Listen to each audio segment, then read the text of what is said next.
Hello বন্ধুরা, মেয়েরা যেমন বাবার রাজকন্যা হয়ে থাকে, মেয়েরা তেমন স্বামীরও প্রিয় মানুষ হয়ে উঠতে পারে।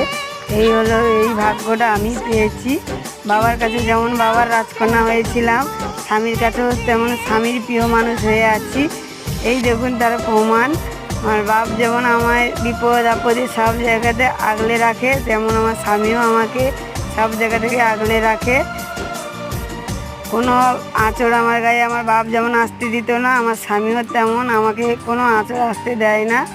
তাদের বুকের মাঝে আমি আছি। যেমন বাবার মতন বাবার রাজকন্যা হয়েছিলাম, বাবা যেমন আমায় রাখতো রাজকন্যা হিসাবে, তেমন আমার স্বামীও আমাকে তেমনই ভালোবেসে তার বুকের কোণে রেখে আমায় আদর যত্ন দিয়ে সুন্দর করে রেখেছে। এই দেখুন তার প্রমাণ বন্ধুরা। স্বামীকে সবাই ভালোবাসে, স্বামীর কাছে